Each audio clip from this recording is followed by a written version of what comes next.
Para mí, para mí es un honor tener aquí al profesor Darío, igual que para todos los asistentes, pero como digo, aquí me han metido en un berenjenal, como se dice en español, porque voy a aprender muchísimo con esta sesión, estoy segura, y evidentemente investigando sobre usted, sabemos bueno, pues que el profesor Darío Rodríguez Mansilla es la referencia en el ámbito de sistemas bueno, pues evidentemente en su referencia con Niklas Luhmann. Profesor doctor Darío Rodríguez Mansilla es un sociólogo de Chile, profesor en la Universidad Diego Portales, en Santiago de Chile, y cuya trayectoria intelectual se ha desarrollado en la intersección entre la observación empírica de las organizaciones y una rigurosa formación teórica europea. Tras formarse inicialmente en la Pontificia Universidad Católica de Chile, realizó su doctorado en la Universidad de Bielefeld, en Alemania, donde tuvo la oportunidad de trabajar directamente con Niklas Luhmann, figura central en el desarrollo de la teoría de los sistemas sociales. Esta experiencia marcaría profundamente su trabajo posterior y el profesor Rodríguez Mansilla se ha dedicado a comprender cómo funcionan las organizaciones contemporáneas como sistemas complejos que toman decisiones, se comunican y se adaptan a su entorno. No se trata solo de describir estructuras formales, sino de comprender los procesos a través de los cuales las organizaciones se constituyen, se transforman y producen sentido, y tienen sentido. En la Universidad Diego Portales, el profesor Rodríguez Mansilla imparte clases e investiga temas relacionados con la evolución de la sociedad, la complejidad del mundo organizacional y las dinámicas de la cultura dentro de las instituciones. Además de su actividad académica, trabaja como consultor en estas mismas materias. Su trabajo se caracteriza por un enfoque que busca ver las organizaciones no como entidades estáticas, sino como realidades vivas en constante movimiento, donde la comunicación, la decisión y el cambio social se entrelazan de manera indisociable. Y permítanme también hacer una breve presentación de nuestro compañero del JUSGOV, el doctor Sergio Ruiz Díaz Arce. El doctor Sergio es investigador, como he dicho, en el Centro de Investigación en Justicia y Gobernación de la Facultad de Derecho de la Universidad de Minho, donde trabajamos. Es doctor y magíster por la Universidad de Brasilia, abogado por la Universidad Nacional de Asunción, Paraguay, y cuenta con especializaciones en Derecho Internacional, Derechos Humanos y Filosofía del Derecho. Actualmente su línea de investigación se centra en la intersección entre los derechos humanos y la argumentación jurídica en los tribunales de justicia. Bien, yo simplemente voy a introducir rápidamente la sesión de hoy, que lleva por título El derecho a la ciencia y sus irritaciones, y vuelvo a agradecer a la Comisión Científica, en primer lugar al profesor Ricardo Mena Barreto por traernos este tema fascinante, a la profesora Flavia Loureiro y, como no, al profesor doctor Robert Junqueira, que también nos acompaña online. A todos también agradezco su amable invitación a moderar esta sesión. Solo diré que el título es ya en sí mismo una provocación, porque el derecho es ciencia y tenemos que ver cómo resolvemos esta cuestión del derecho, la ciencia y las irritaciones, que son las tensiones, por lo que hemos podido ver, los encuentros entre ambos sistemas darán lugar a las llamadas irritaciones. El título es fantástico y creo que nos dará para hablar mucho después de oír al profesor Rodríguez Mansilla. Para finalizar, solo quiero dar las reglas de la sesión, que por supuesto son flexibles. Estamos entre compañeros académicos y demás público interesado. Aproximadamente, el profesor Rodríguez Mansilla hablará durante 45 minutos, aproximadamente, y después el doctor Sergio Ruiz Díaz Arce hará la discussant o comentario durante 15-20 minutos y luego tendremos otros 20 minutos, 25 para preguntas si hubiere. Por tanto, la idea es comenzar ahora y que la sesión dure hasta aproximadamente 1 hora y media, 6:30 de la tarde, hora de Lisboa, aproximadamente. Por tanto, Voy, sí. voy a buscar un reloj, por favor, para irme coordinando yo mismo. Aproximadamente, esto no estamos. No, no, no, no.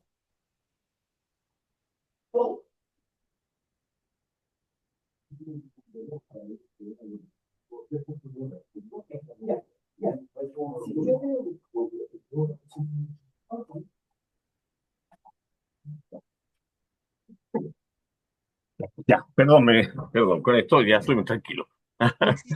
Estupendo. Esto es flexible, profesor, por supuesto. Sí, Usted muchas gracias. siéntase en casa. Muchísimas Muchas gracias de gracias. nuevo. Sí, sí, pero lo que pasa Y es que cuando uno tiene la edad que tengo, o sea, ya uno es viejo, uno no hay cosa mejor para uno que tener a alguien que lo escuche.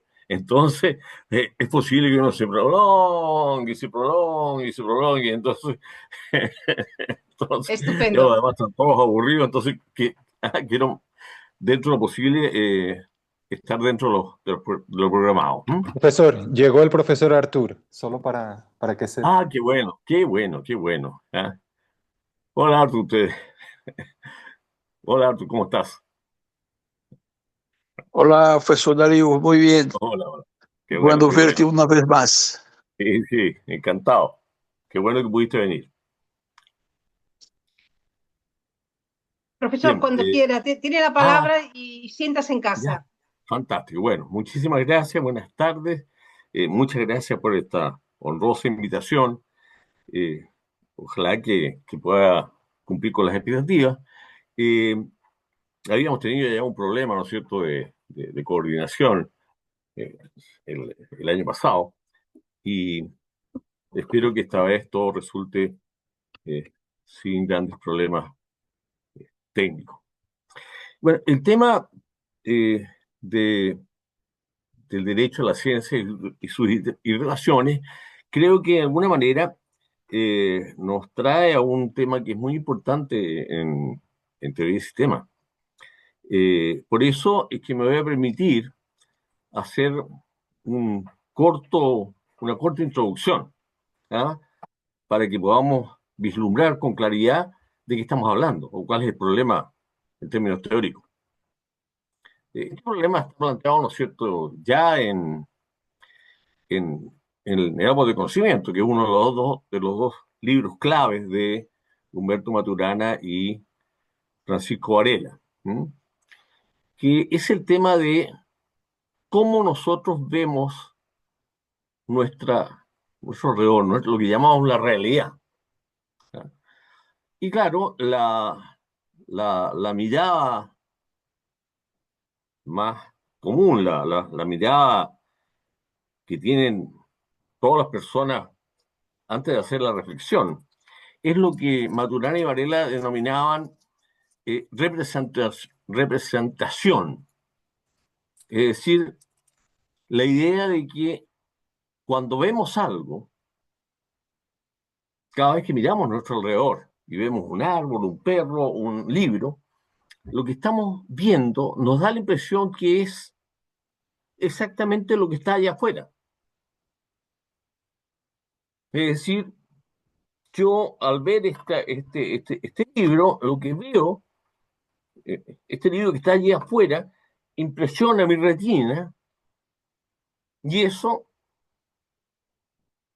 pasa a transformarse en una representación que tengo yo en mi cerebro y me permite ver exactamente lo que es la realidad. Pero el problema, dicen Maturana y Varela, es que eh, cada neurona de la retina que se proyecta a la corteza visual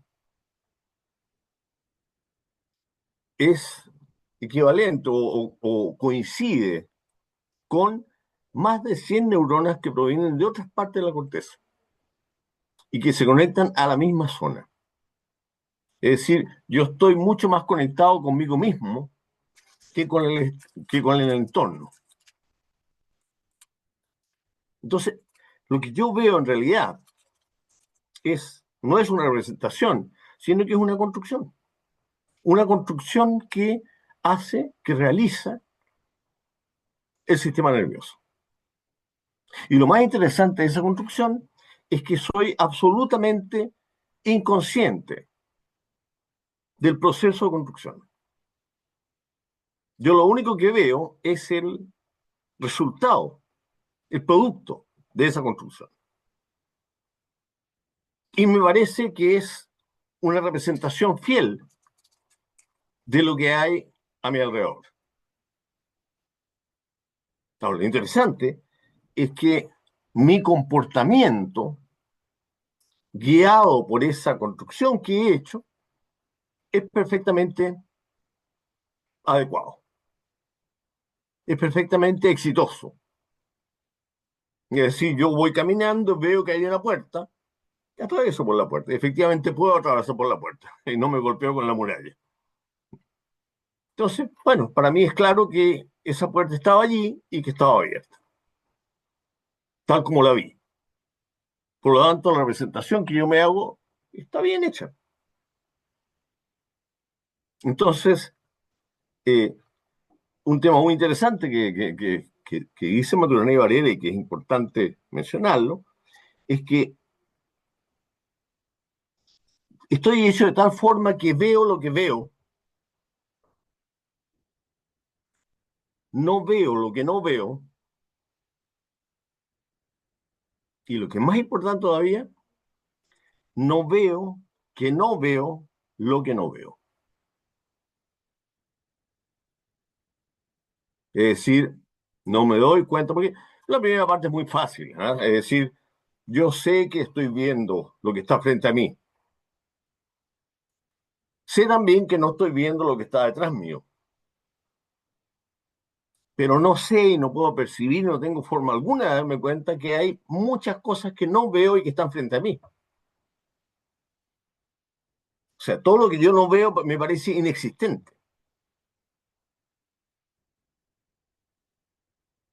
Por lo tanto, no veo cómo construyo yo mi realidad. Algunos ejemplos. Saben que la mayoría de las aves poseen cuatro tipos de conos. Eh, Uno de los cuales es sensible, ¿no es cierto?, al ultravioleta. Por lo tanto, el espacio cromático de las aves es más rico que el que tenemos los seres humanos, que solamente tenemos tres clases de conos. Es decir, el mundo visual, el mundo de colores de las aves es inmensamente más rico que el mundo visual nuestro. El mundo de ellos es tetracromático y el nuestro es tricromático. Está formado a partir de tres colores principales y el de ellas es tetracromático porque está formado a partir de tres colores principales y los ultravioletas. Lo interesante es que el color que ven las aves no solamente es diferente al mío, sino que yo no siquiera puedo imaginarme cómo será eso.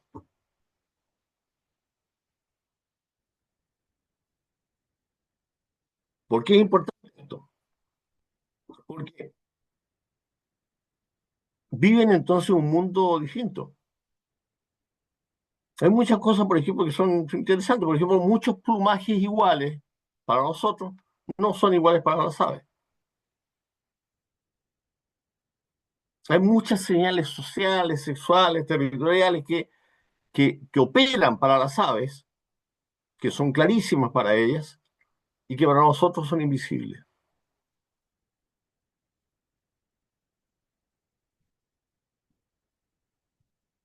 ¿Cómo podemos los seres humanos interactuar con las aves? Esta foto es maravillosa, ¿eh? Esta foto es una foto real del famoso etólogo Konrad Lorenz, perdón, ustedes saben, austríaco, que en la década de los 30 del siglo pasado, 1930, inició una serie de investigaciones que duró prácticamente toda la vida, en que él comenzó a interactuar con aves. Y el caso más famoso es esto que vemos ahora, es que esos patos que están ahí, eh, los seguían siempre. Y los seguían siempre porque él estuvo junto a ellos cuando se produjo la eclosión de los huevos. Y los patos tienen lo que se llama el imprinting, que es que siguen al primer objeto móvil que ven cuando aparecen ellos, cuando empiezan a ver el mundo, cuando los huevos eclosionan. Es por así decirlo, para usar términos más conocidos, es como que para ellos Conrad Lorenz hubiese sido su madre. Entonces lo seguían. Y ahí vemos la foto como lo están siguiendo.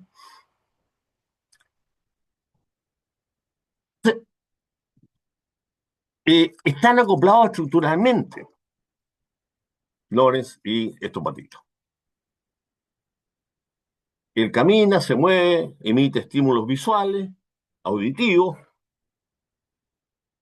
y los patitos tienen un programa biológico. Esto que les decía, este imprinting. Ahora, lo interesante es que ninguno se da cuenta de esto que estamos viendo. Ninguno, o sea, ni el ser humano en este caso tiene una visión teórica que le permite interactuar. Él tiene una mirada teórica que le permite explicarse lo que está pasando.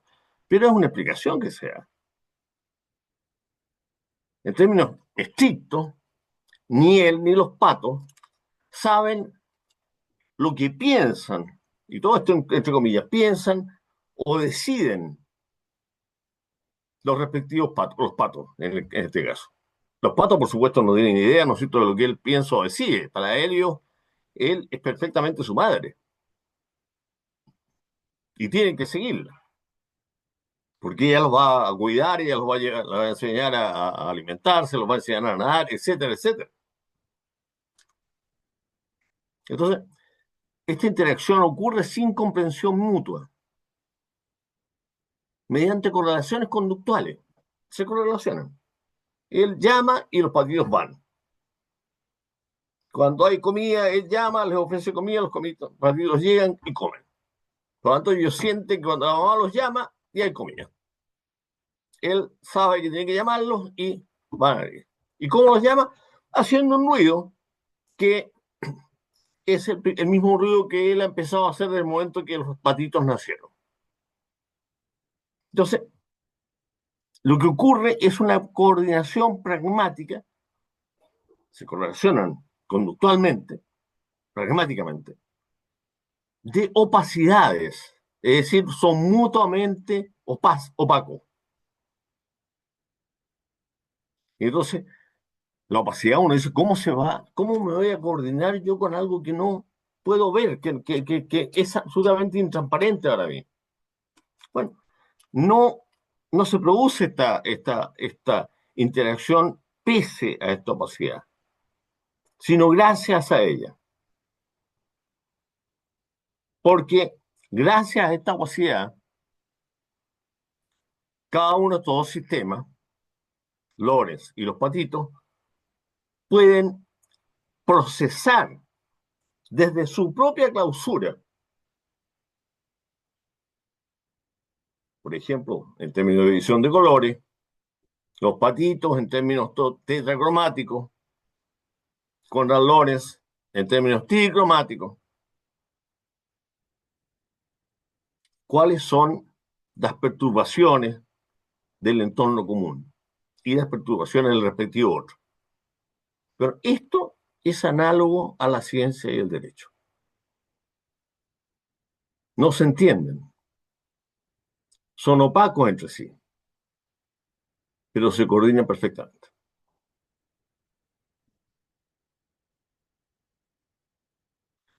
También los sistemas sociales están determinados estructuralmente.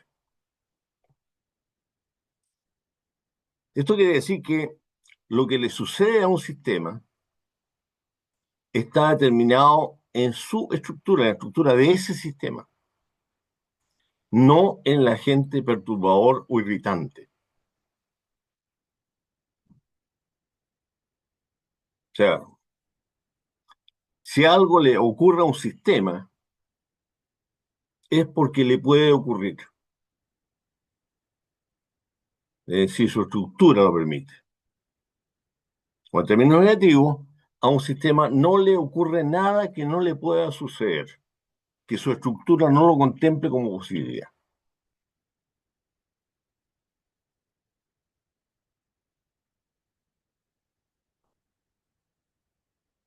Fíjense, decía Maturana, por ejemplo, si yo eh, quiero encender la luz y entonces oprimo el interruptor y la luz no se enciende, me miro el dedo, voy al médico, al que me vea el dedo, ¿qué me pasó? O veo qué está pasando con la ampolleta, ¿no es cierto? Y si a lo mejor está mala y hay que cambiarla. Y no voy al médico para mejorarme la mano, ¿verdad? O sea, no tiene que ver el sistema que gatilla, el sistema que irrita al otro, no es el que determina lo que ese otro hace o deja de hacer. Es la estructura del sistema que es perturbado, que es irritado, la que determina lo que el sistema puede o no hacer.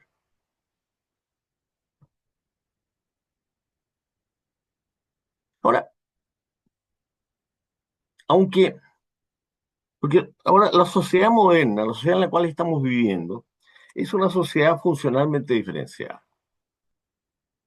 Quiere decir, a diferencia de lo que fue sucediendo a lo largo de la evolución, ¿no es cierto? Que la sociedad estaba diferenciada por tribus semejantes, o después por eh, escalones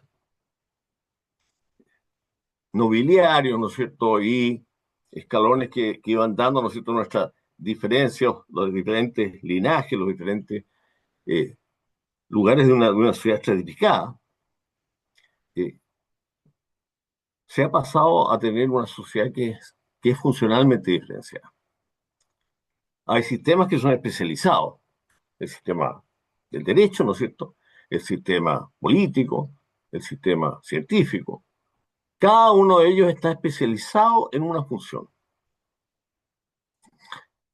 Y para la sociedad, que es el sistema global, el sistema que los contempla a todos, bueno, lo único, o sea, todos son importantes, son necesarios para su funcionamiento. Es indispensable que haya economía y que esté bien y que opere bien, que haya derecho y que también opere bien, que haya ciencia que también pues, opere sin problemas, que haya educación, que exista un, un, un proceso de producción dentro de la economía, de distribución dentro de la economía, etcétera, etcétera. Es indispensable que exista eso. Pero para cada uno de los subsistemas que forman la sociedad, su función es la única relevante, o la más relevante, si queremos. O sea, nada es más importante que la propia función para cada uno de ellos. Eso es necesario porque así pueden ellos operar y operar en la mejor de las condiciones. Nada es tan relevante como la economía para la economía. Por lo tanto, la economía se mueve permanentemente pensando en la economía y mirando desde la economía todo lo que sucede en la sociedad. Pero mira todo lo que sucede en la sociedad como problemas económicos. Y por eso es muy interesante cualquier acto, cualquier acción que se realiza dentro de la sociedad tiene un significado para cada uno de los sistemas sociales, de los subsistemas sociales que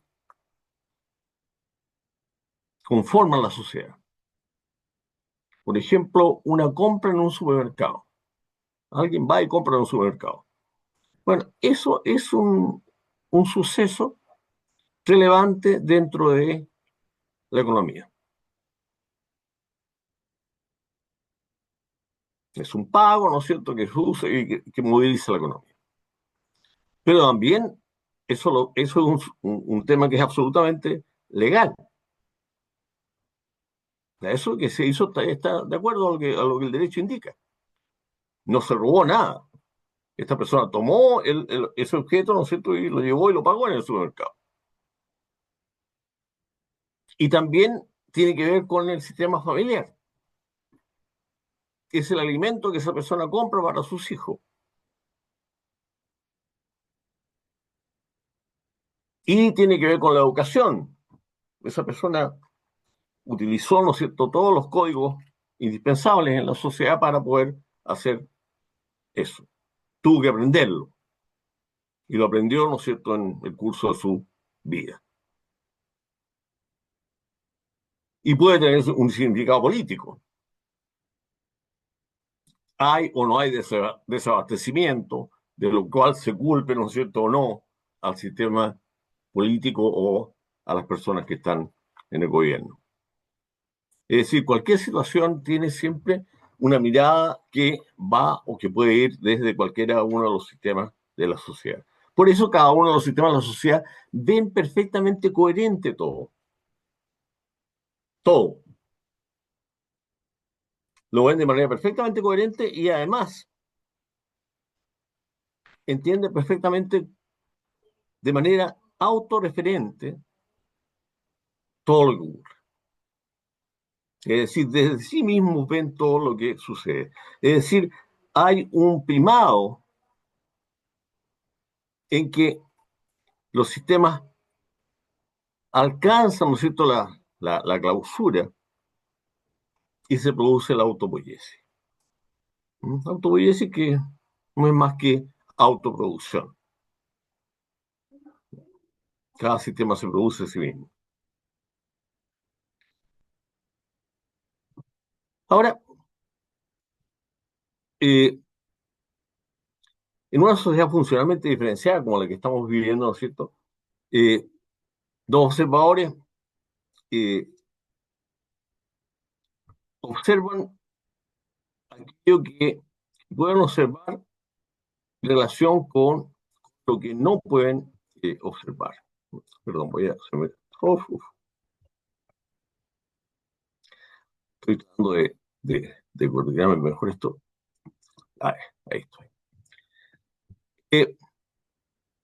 Los observadores son vistos, ¿no es cierto?, desde la forma en que se pueden observar y viendo lo que no se pueden observar. Y entonces, esto, desde el punto de vista, ¿no es cierto?, del científico, ¿no es cierto?,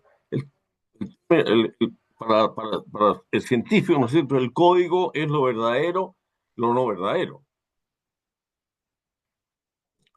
Pero esto que ve el, el científico, ¿no es cierto?, como verdadero o no verdadero, está siendo juzgado inmediatamente desde todos los demás subsistemas. Eso que esas verdades o no verdades que está mostrando el sistema científico, son vistas como lícitas o no,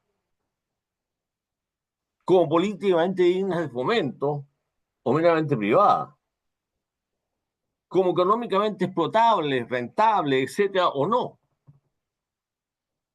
Y la religión también puede tener una mirada, puede decirle que por ese camino nunca va a llegar al mundo de Dios. ¿Ah? Es decir, la ciencia, ¿no es cierto?, siempre está enfrentándose a la expectativa de que pueda proporcionar un conocimiento seguro. Pero se producen decepciones cuando se espera que los científicos emitan pronósticos sobre el futuro, perdón, o evaluaciones de seguridad, o sencillamente algún dictamen de expertos en algún tema jurídicamente relevante, en que ha sido llamado, ¿no es cierto?, este científico para que entregue su opinión experta.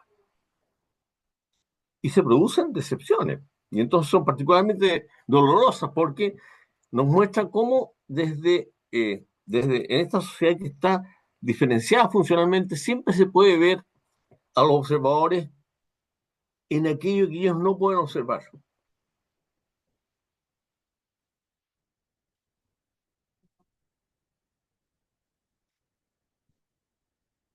Y aquí tenemos el tema que nos interesa, ¿no es cierto?, particularmente en términos de la ciencia, ¿no es cierto?, y el derecho, que eh, se produce cuando yo me enfrento, ¿no es cierto?, a una realidad, cuando el sistema se enfrenta a una realidad, una forma de operar es antes de, y en esto de antes de, están las expectativas. El sistema se prepara y tiene expectativas, ya sabe de alguna manera lo que puede suceder y, por supuesto, apuesta a que lo que va a suceder es lo que él prefiere o lo que él cree. Puede no preferirle, puede pensar lo que va a suceder ahora es pésimo, ¿eh? Esa también es una expectativa. Pero él está seguro que eso es lo que va a ocurrir. Y entonces, como este tipo de expectativas, bueno, ¿qué pasa en caso que esta expectativa se defraude? Y hay dos formas de responder. Como no son sistemas abiertos, sino que son cerrados, no reciben informaciones desde el entorno. Y por lo tanto, van a reaccionar a estados propios. Son propios, pero operan con esta distinción interna de sistema y entorno. Y entonces, en este aprender o no aprender, aquellos sistemas que están enfrentados a ellos tienen expectativas, ¿no es cierto? Estas expectativas pueden ser expectativas que fracasan y que me obligan a replantearme las cosas. Y por lo tanto aprendo que aquello que yo hice no estaba bien.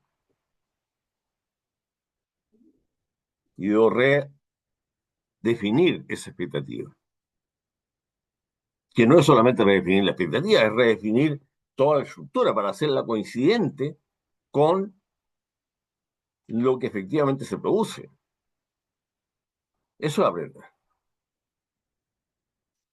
O sencillamente insistir en la expectativa, atribuyendo ese fracaso al entorno.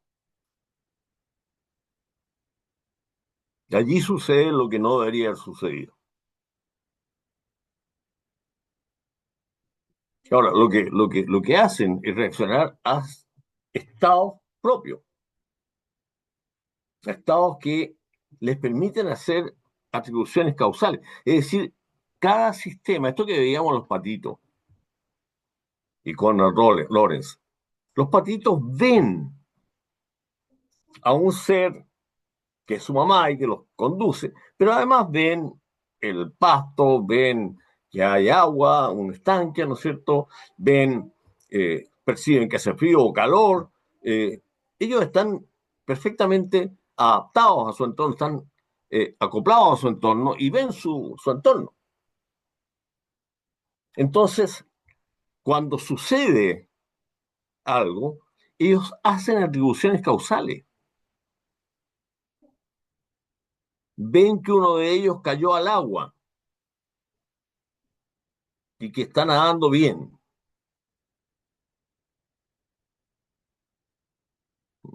Y lo ven. Y ven que ese caer al agua fue culpa de él porque no se dio cuenta, porque iba corriendo. O fue culpa de otro que lo empujó. Pueden hacer atribuciones. Y eso es lo que hacen también los sistemas. Y entonces, el tema es el tema de la irritabilidad, es decir, de esta cantidad de posibilidades que me permite al sistema responder adecuadamente a lo que sucede con el entorno. También la irritabilidad es un estado del sistema y también depende de este. Maturana y Varela usaban más que irritar, usaban gatillar. Porque gatillar refiere a una máquina, por ejemplo, un revólver. Un revólver, lo único que puedo hacer yo con un revólver es gatillarlo o no. Si lo gatillo y el revólver está cargado, voy a disparar, va a salir una bala. Yo eventualmente puedo jugar, no sé, con eso y tener un blanco y voy a dar en el blanco o no. Si no lo gatillo, no va a suceder. Pero no puedo hacer ninguna otra cosa con un revólver. Puedo solamente gatillarlo o no gatillarlo. Por lo tanto, está en la estructura del revólver todo lo que yo puedo hacer. ¿A qué es irritable? ¿A qué es gatillable? En el caso de la irritación, no sé, ustedes saben, existen eh, objetos que son alergénicos. ¿Ah? Hay uno muy conocido acá en Chile que se llama litre. No sé si existe, seguramente existe también en Portugal, pero debe tener otro nombre, que es un arbusto enormemente alergénico. Y es muy alergénico porque tiene una resina que es tremendamente alergénica y que además flota alrededor del arbusto. Entonces, eh,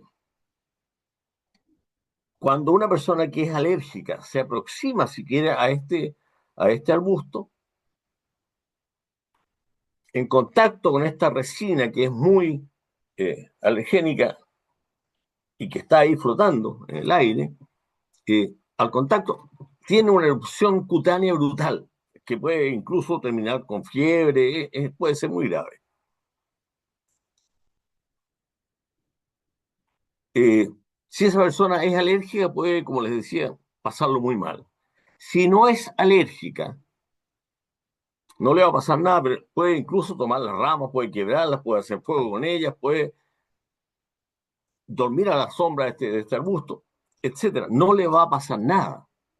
Entonces, la capacidad de irritación no está en el arbusto, sino en la estructura de la persona que es o no sensible a esta resina. Ahora, para manejar las irritaciones hay dos metareglas que nos dice Luhmann en la ciencia de la sociedad, que puede aprender, que consiste en modificar su estructura de tal modo que esta irritación pueda aparecer como conforme a la estructura.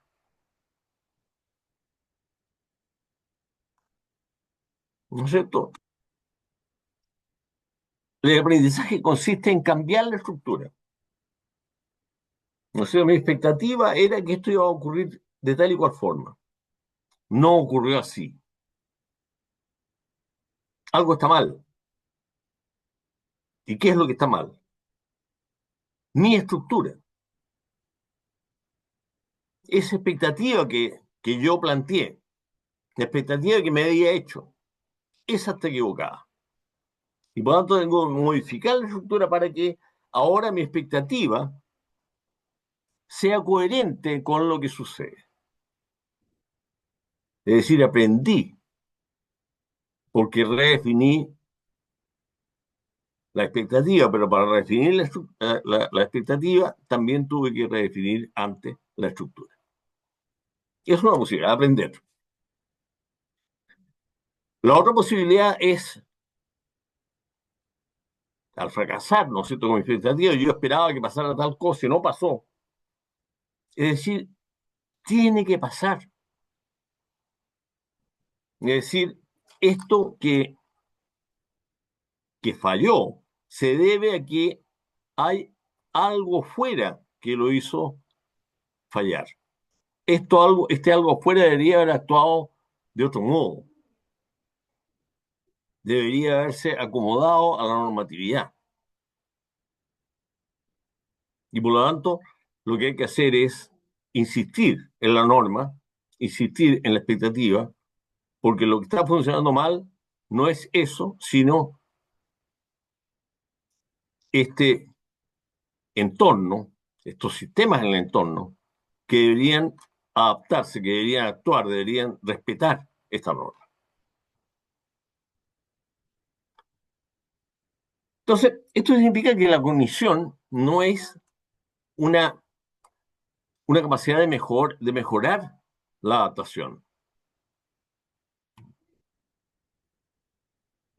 Los sistemas autopoieticos están permanentemente acoplados a su entorno.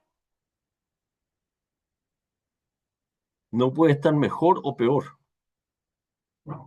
acoplado. Fíjense usted, les voy a contar que Maturana, cuando inventa el concepto de acoplamiento estructural, uno se pregunta por qué lo hace, un término nuevo. Acoplamiento estructural no existe en el lenguaje como concepto.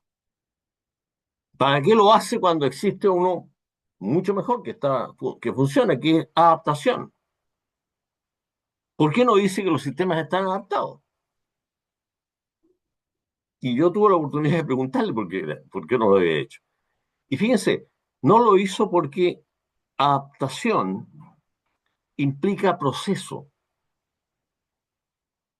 Es decir, algo puede estar mal adaptado y puede ir mejorando esta adaptación e irse adaptando, estar en proceso de adaptación, hasta llegar a un punto en el cual se dice que está perfectamente adaptado. Y también puede ocurrir el proceso de manera inversa, en que ese sistema se va desadaptando poco a poco, se está desadaptando, está en un proceso de mala adaptación y se va desadaptando y se adaptando hasta que al final termina siendo un desadaptado. ¿Ah? Decimos eso, este es un desadaptado social. ¿Y qué hay que hacer? Hay que adaptarlo. Entonces se le pone en un proceso de adaptación. Eso es lo que hacemos. Bueno, por eso Maturana no usa el concepto de adaptación, para señalizar de manera tajante que acoplamiento estructural no es un proceso, sino un estado. O se está acoplado estructuralmente o no se está. Y no se puede estar mejor acoplado o peor acoplado. Si se está, se está. Y si no se está, no se está. Y el sistema o está acoplado al entorno y puede funcionar adecuadamente, o no está adaptado al entorno, está acoplado, perdón, al entorno y deja de estar, porque no existe un sistema autopoyético desadaptado, desacoplado de su entorno. Es decir, el desacoplamiento implica inmediatamente el término, el fin de la autopoiesis, la muerte, digamos. Entonces, por eso que usa ese concepto. Entonces, una expectativa normativa debe mantenerse contrafácticamente, incluso en caso de excepción, porque está justificada. La norma no describe lo que ocurre, sino lo que debe ocurrir. Y tiene una capacidad de persistencia que persiste incluso cuando es violada. Cuando aumentan, por ejemplo, ahora estamos en este mundo está cambiando mucho, estamos enfrentando un,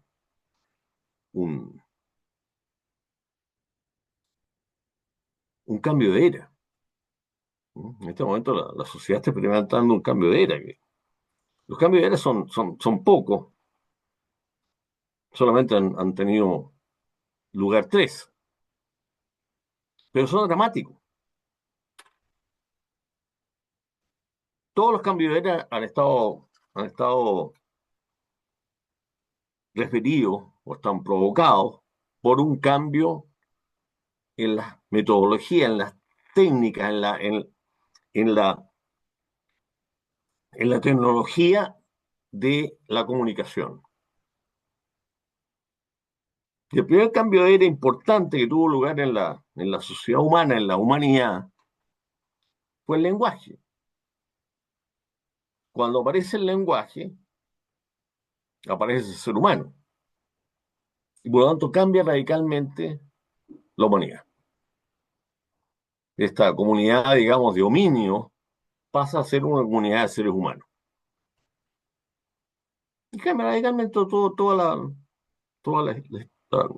lo que sucede. Ya no hay, o sea, no hay ninguna relación entre el antes y el después. Son dos cosas distintas.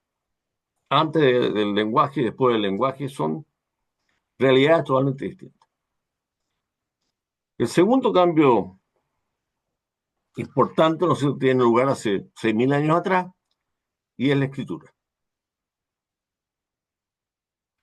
Y cuando aparece la escritura, bueno, aparece el pensamiento abstracto, aparece la filosofía, aparece la matemática, aparecen los grandes imperios, el comercio internacional. Es decir, cambia radicalmente. Antes eran pequeñas comunidades, ¿no es cierto?, agrícolas, que estaban más o menos adaptadas, ¿no es cierto?, a su entorno y que convivían en pequeñas comunidades. Bueno, empieza a hacerse todo como fue lo que llamamos la antigüedad. Eh, el tercer cambio de era fue la imprenta. Y con la imprenta, como está más cerca, sabemos exactamente lo que sucede. Ustedes saben, con la imprenta, lo primero que hace Gutenberg es imprimir la Biblia en alemán.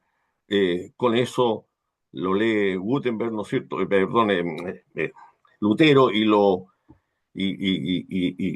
hace, ¿no es cierto?, el, el protestantismo, ¿no es cierto? Con lo cual viene la reforma, ¿no es cierto? Y con lo cual, eh, como lo ha demostrado Max Weber, aparece el capitalismo. Fíjense ustedes, para que vean que son importantes los cambios de era. O sea, antes de la escritura, antes de la imprenta, no hay capitalismo. Bueno, y lo que estamos viviendo ahora es equivalente. Estas tecnologías, ¿no es cierto?, de la información, están cambiando el mundo en esa misma dimensión, con esa amplitud, con esa relevancia. Bueno, entonces, bueno, les decía que las normas, ¿no es cierto?, lo que van indicando, ¿no es cierto?, es cómo deben ser las cosas, y por lo tanto las expectativas normativas no están implicando un cambio de la estructura del sistema, sino que plantean un deber ser, y por lo tanto están referidas al comportamiento que deben tener los sistemas. Por lo tanto está el reproche, ¿no es cierto?, la sanción, las imputaciones de desviación. La expectativa cognitiva tiene que ser corregida en caso de la decepción. Por lo tanto, la decepción tiene un valor informativo que permite que la expectativa se ajuste a la realidad observada. Estamos hablando, por favor, siempre de realidad observada. Es decir, ¿qué significa eso? La realidad que puede observar es el observador dada la estructura del observador. No estamos hablando de una realidad de allá afuera. Por favor, siempre hay que tener presente eso, que cuando uno habla de realidad, siempre se tiende a pensar que uno está hablando de algo que existe con independencia del observador. ¿Qué pasa cuando yo no estoy mirando? También ese es lo que se supone. No, aquí es el sistema el que construye esta realidad. Y entonces el error se atribuye a esta expectativa. No se atribuye este error que hace que la expectativa no se ajusta a lo que sucede. Bueno, el error tiene que ver con esa expectativa. Debería haberme planteado de otra forma la cosa. Por lo tanto, el aprendizaje cognitivo hace que el sistema modifique su esquema, que aumente su complejidad y que mejore su adecuación descriptiva al entorno. adecuación descriptiva, es decir, cómo describe este sistema su adecuación. No es cuál es la adecuación efectiva que está allá más allá de la construcción. Ahora, la clausura operacional significa que la ciencia opera con este código verdadero y falso, y el derecho, en cambio, con el código lícito y ilícito. Y ningún sistema puede importar operaciones del otro. No hay una traducción directa. Un dato científico no es derecho. Una norma jurídica no es ciencia.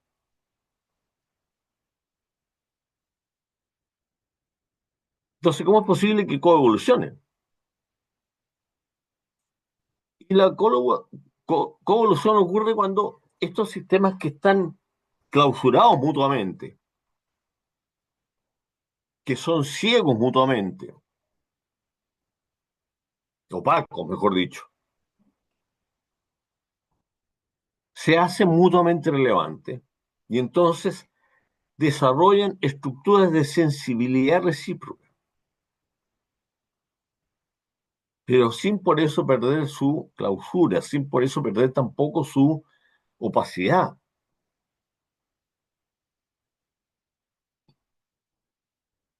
O sea, ningún sistema enseña al otro. ¿Mm? Lo que hace es irritarlo. Por eso es que la ciencia produce estadística, diagnóstico, señala riesgo, asigna probabilidades. Y el derecho no hace que todas estas estadísticas, los diagnósticos, los riesgos, las probabilidades, sean lícitos o ilícitos, sino que se ve obligado a reaccionar, a legislar, a juzgar, a optar, a decidir, a fallar.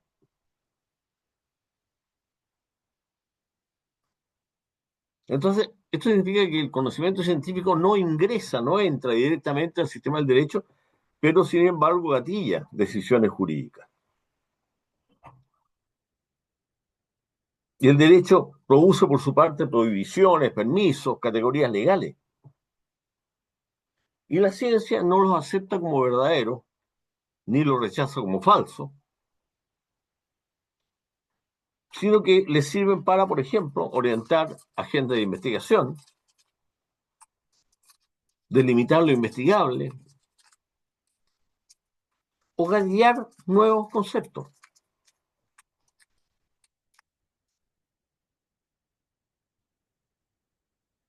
Entonces,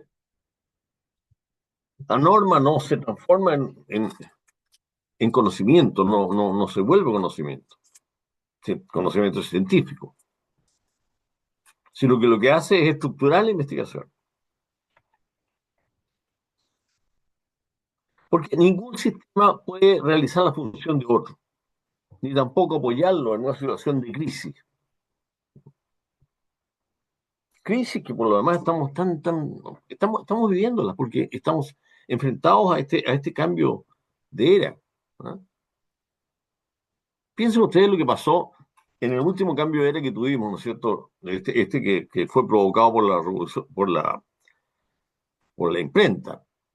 Bueno, el cambio de era de la imprenta, ya les decía, hace que aparezca, ¿no es cierto?, el capitalismo, pero también cambia, ¿no es cierto?, el sistema político. Aparece la democracia y termina la monarquía. Fíjense, así de brutal. Y el ejemplo más brutal de todo esto es la Revolución Francesa. En que imagínense ustedes cómo fue vivido eso. ¿Cómo habrá sido vivido, ¿no es cierto?, que en un sistema en que está claro que hay un rey y ese rey está allí por derecho divino. Bueno, y de pronto este rey lo sacan y le cortan la cabeza. O sea, tienen que haber pensado muchas personas, ¿no es cierto? Bueno, esto es el acabo del mundo. El sistema dejó de operar. cómo debería operar. Bueno, ese tipo de problemas, ¿no es cierto? Ese tipo de convulsiones, ese tipo de incoherencia, ese tipo de, de desastres están ocurriendo también hoy día. Por eso no es raro, porque estamos en un cambio de era. Entonces, bueno, si ocurre una depresión económica, la ciencia no puede ayudar con sus criterios de verdad. Si el gobierno pierde credibilidad tampoco, el derecho puede ayudarlo, ¿no es cierto?, con el código lícito y ilícito. Y la religión no puede solucionar los problemas de la inflación. ¿No es cierto? Si falta, si no hay lluvia, ¿no es cierto? Y tenemos una catástrofe, eh, bueno, no sacamos nada con rezar. Ya se sabe que no. Estamos en otra configuración de la sociedad. Entonces la religión no puede solucionar el problema de la inflación, tampoco del, del clima, ¿no es cierto? Tampoco de la falta de consistencia en la demostración científica, ni del desamor conyugal. Y todo esto se plantea en un plano distinto al plano de la moral. ¿Ya? No es moralmente mejor, y no tiene que ser moralmente mejor, gobierno que oposición, que es, ¿no es cierto?, la, el código, ¿no es cierto?, de la democracia, el código de los sistemas políticos democráticos, gobierno o oposición. Bueno, no es moralmente mejor estar en un lugar o en el otro. Tampoco en la ciencia no debe ser mejor representar una teoría verdadera que una falsa. Es decir, yo puedo estar equivocado, puedo estar afirmando una teoría perfectamente equivocada. Y eso no puede ser calificado de inmoral, aun cuando voy a fracasar, ¿no es cierto?, en el mundo de la ciencia.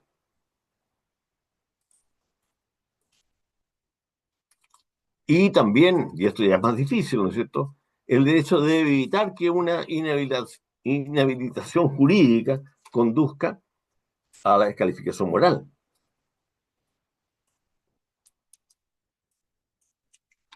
Y ahí entonces cuando vemos esto, ahí nos empezamos a dar cuenta de cuándo hay puntos en que se requiere una aplicación moral, ¿no?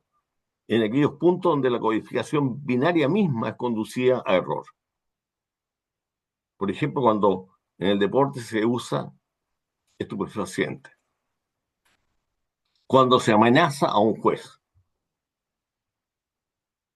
cuando los datos son planteados de manera equívoca.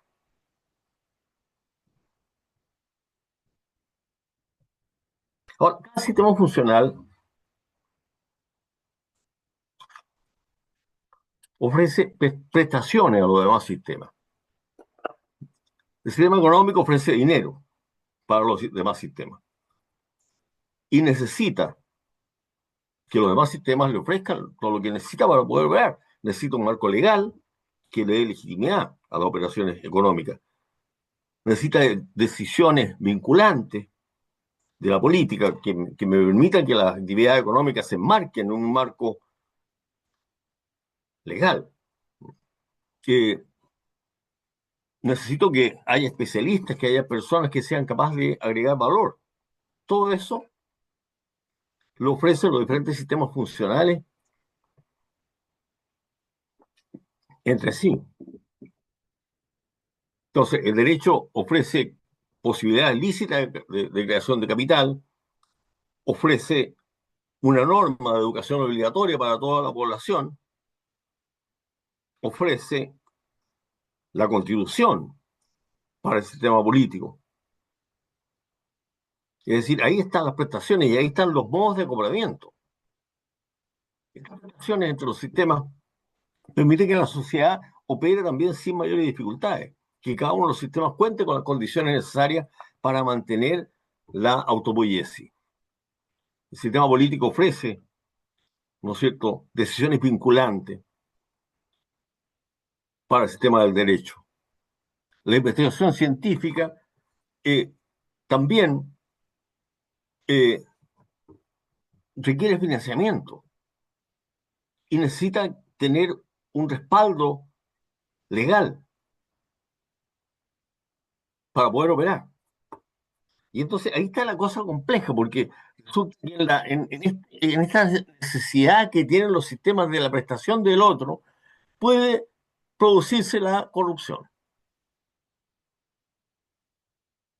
Profesor, Sí, no quiero interrumpir, llevamos 50 minutos, no vaya, sé, ya termino de inmediato. pero se me ha Termino de pasado inmediato. muy rápido Perdón, porque perdón, perdón. el tema es súper interesante. Voy a terminar de inmediato. Muchas gracias. Muchas gracias. Bueno, les decía que eh, la corrupción es algo tan común, ¿no es cierto? Implica la intromisión de un sistema en la operación del otro.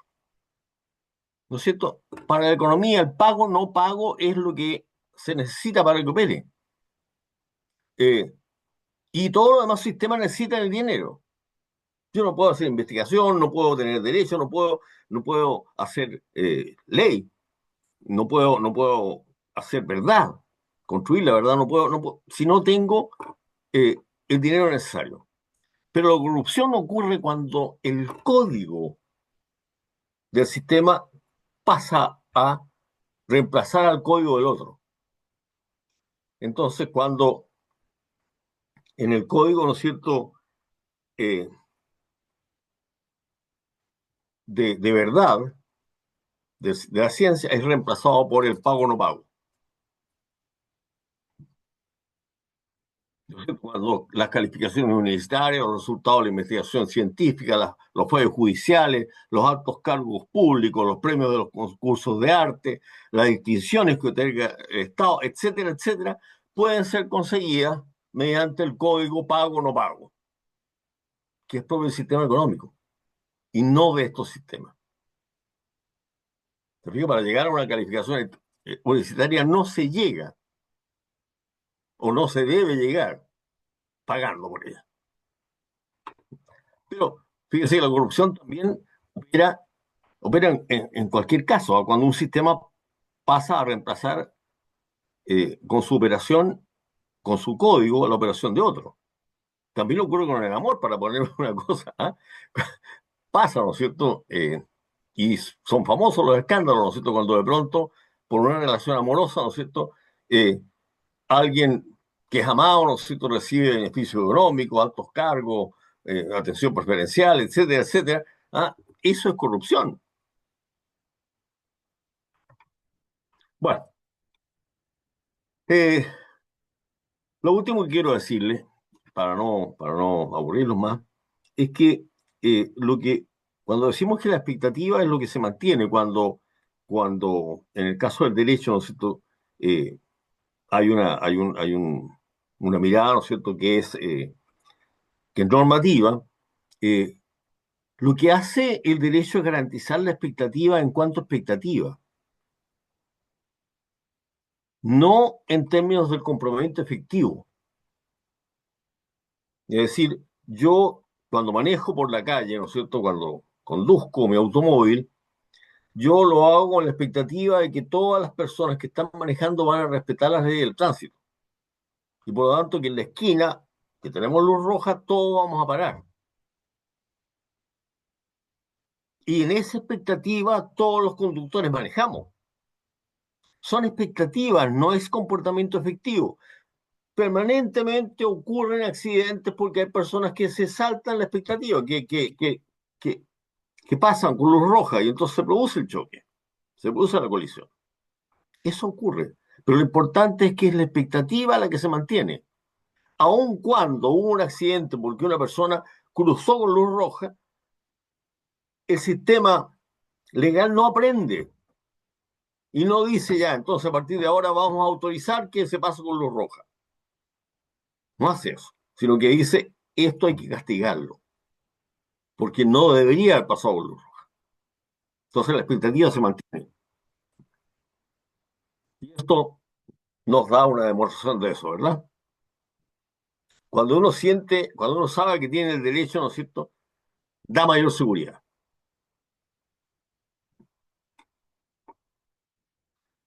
Bien, pero las cosas que yo estaba mencionando, ¿no es cierto? Las cosas cambian, ¿no? Eh, Se mire, me faltó mucho para hablar, pero quería mostrarle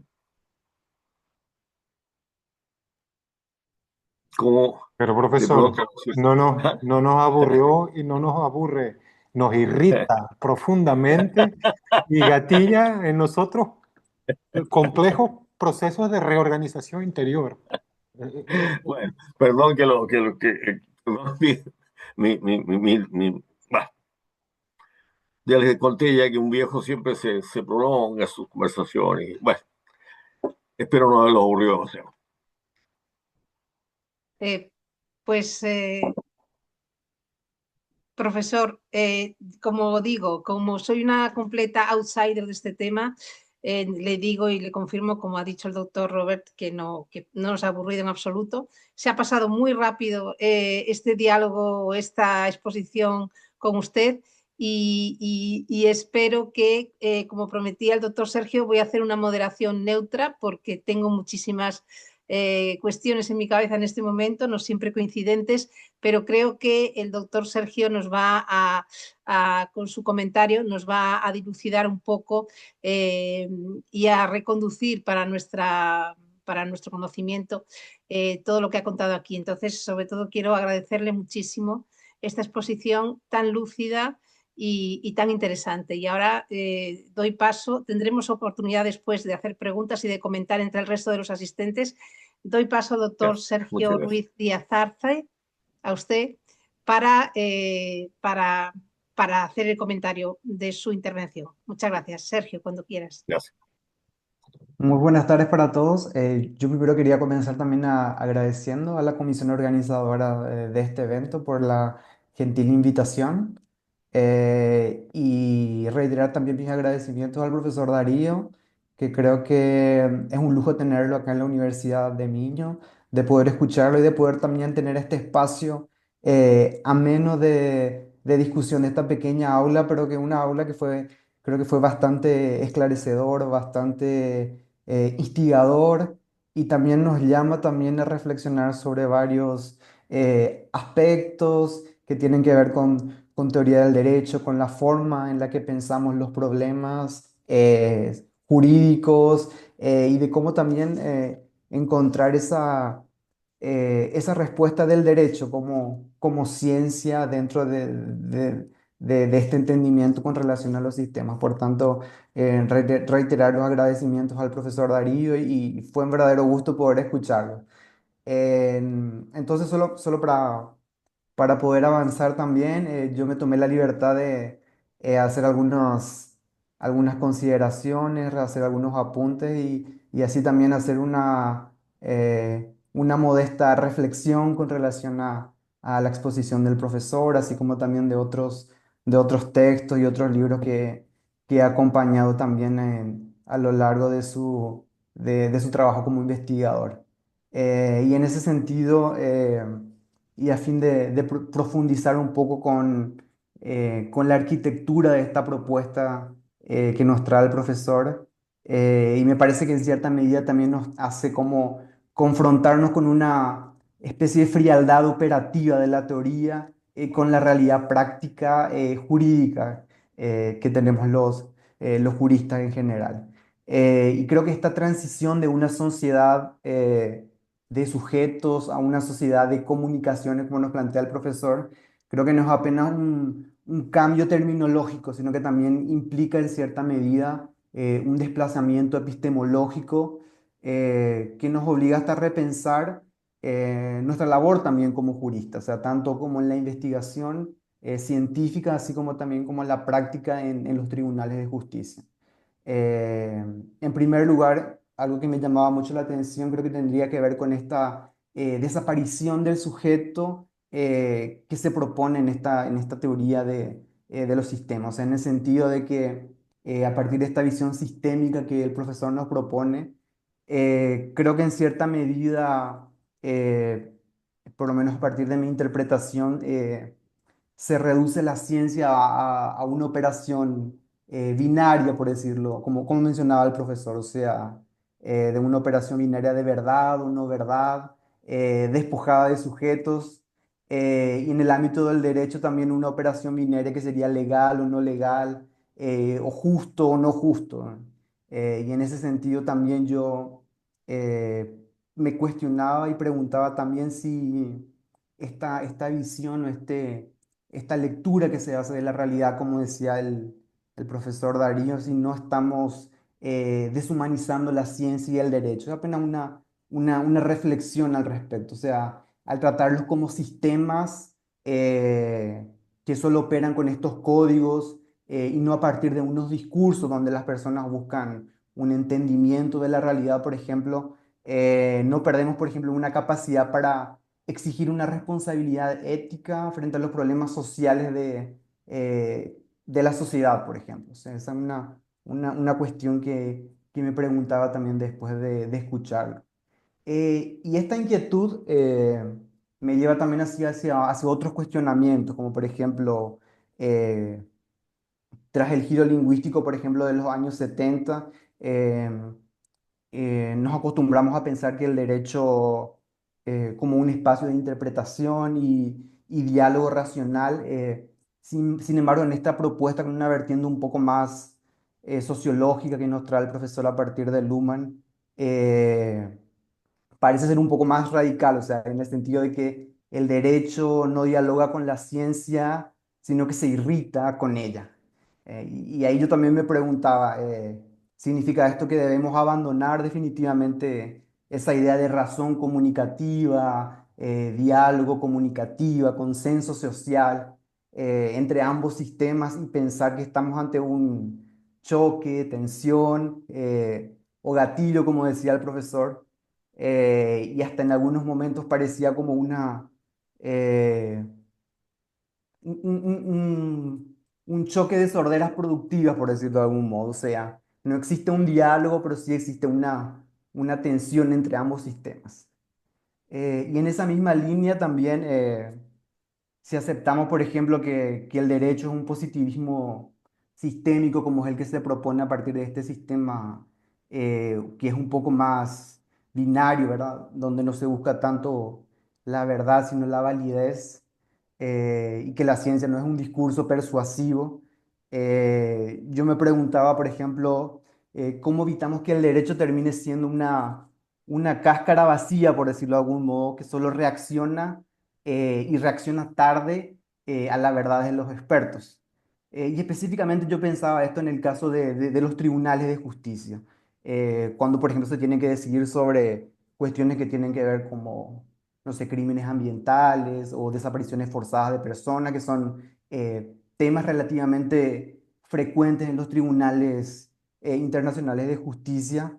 Eh, si, no sé, si esta perspectiva estrictamente positivista o binaria no vacía de contenido la protección de derechos humanos, por ejemplo, o cómo puede un tribunal internacional seguir siendo un garante de dignidad si se convierte en un procesador de irritaciones tecnocientíficas, por ejemplo, ya que hablábamos de esa de irritación entre ciencia y derecho, o sea, eh, si esa respuesta apenas en un sentido binario no le tira eh, ese contenido o esa profundidad a la discusión jurídica que puede generar ese problema o esa irritación que se presenta. Eh, Creo que básicamente era eso. Después tenía otras cuestiones también que había leído también sobre el profesor, sobre esta noción de sociedad mundial también, que no sé si por el tiempo tal vez nos llegamos a presentar un poco, pero también poder escucharlo un poco con relación a eso, ¿verdad? Y bueno, de mi parte es apenas eso, y, y si el profesor quisiera comentar al respecto. Muchas gracias, Sí, Sergio. También me ha aclarado bastante sobre varias cuestiones tu intervención. Muchísimas gracias. Y bueno, el profesor Rodríguez Mansilla, claro, nos puede iluminar sobre estas cuestiones que Sergio ha comentado o sobre cualquier otra que desee. Estaremos muy encantados de oírle. Profesor. Sí, bueno, muchísimas gracias. Me parece muy interesante la conversación. Creo que es importante también planteársela en esos términos. Eh, Efectivamente, siempre hay mucha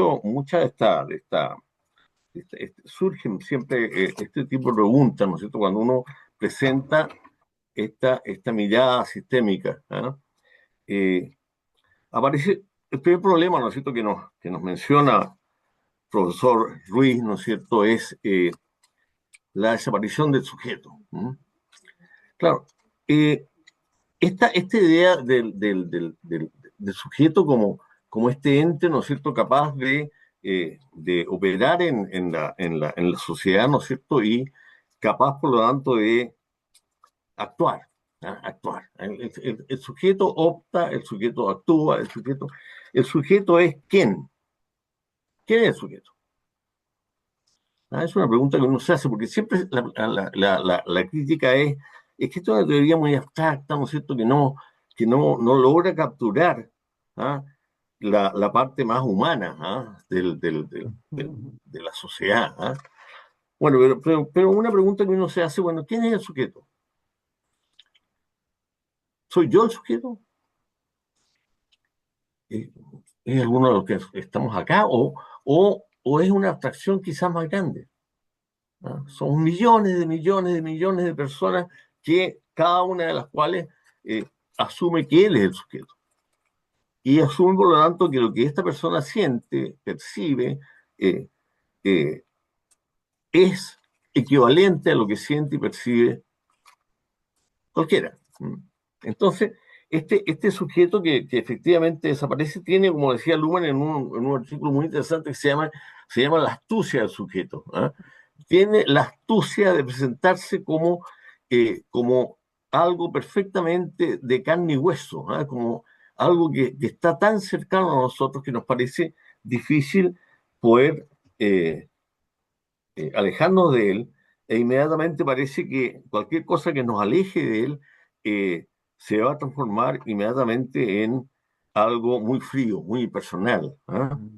Eh, y por eso se dice siempre, ¿no es cierto? Esta ciencia tiene esta mirada tan desapegada, ¿no es cierto?, de, de lo más humano. ¿Ah? Bueno, de hecho, ustedes saben, Luhmann esto no es una crítica, ¿ah? Sino que Luhmann dice precisamente la teoría de sistemas es radicalmente antihumanista. ¿Ah? O sea, y quiere decir con esto antihumanista no significa que esté en contra del ser humano, ¿eh? No es eso. Antihumanista significa que no está con la línea del humanismo, ¿ah?, que tanto ha mirado, ¿no es cierto?, esta mirada antropológica, ¿ah?, que ha sido tan importante en el desarrollo de la ciencia, en el desarrollo también del derecho, ¿verdad?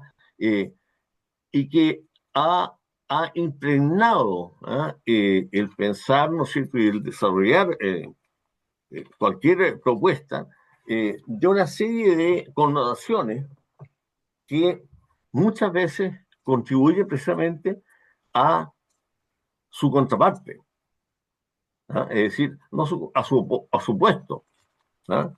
Porque impiden precisamente ver con claridad de qué estamos hablando.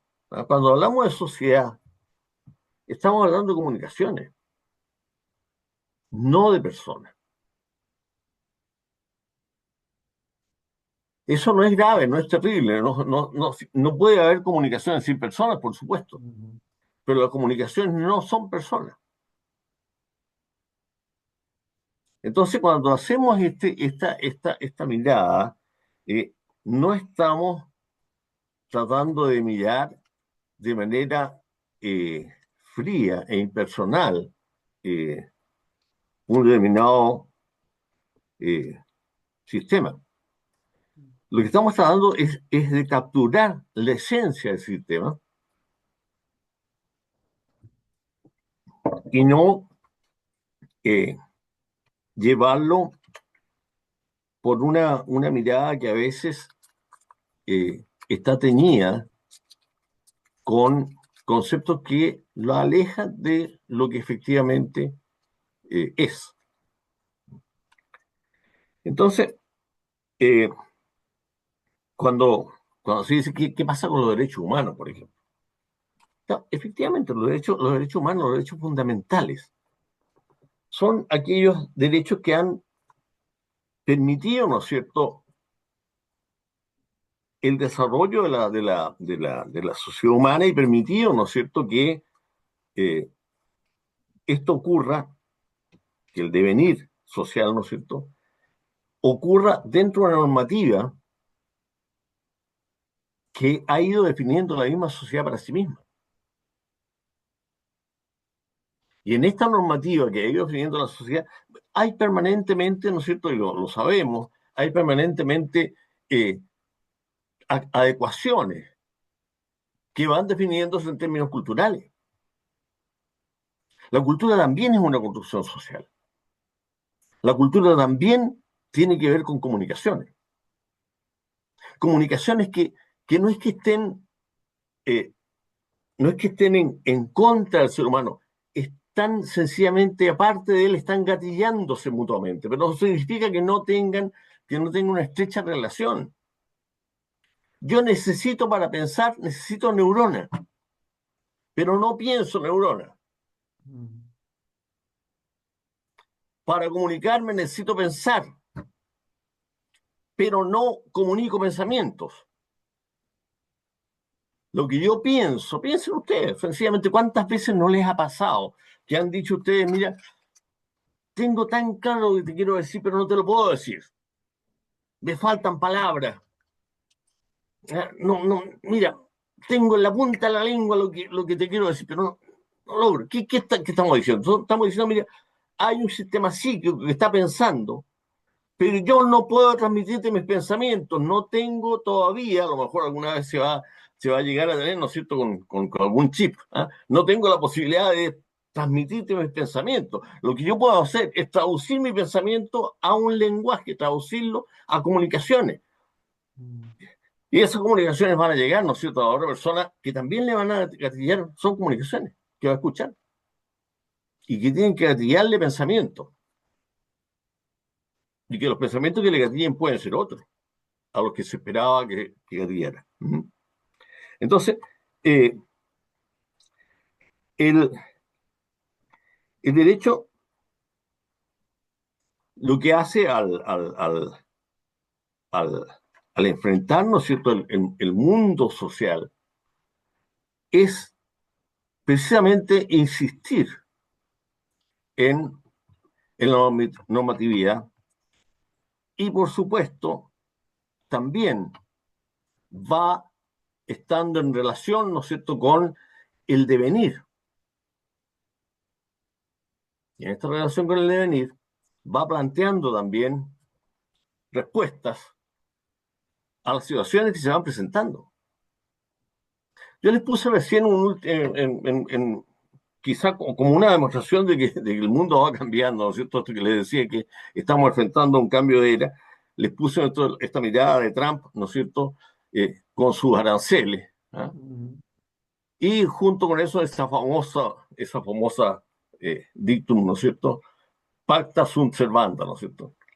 Bueno, es sencillamente todos estos pactos, ¿no es cierto?, ¿ah? Que tanto han costado. ¿Recuerdan ustedes cuánto ha costado cada uno de esos tratados de comercio? ¿Cuánto ha costado eso?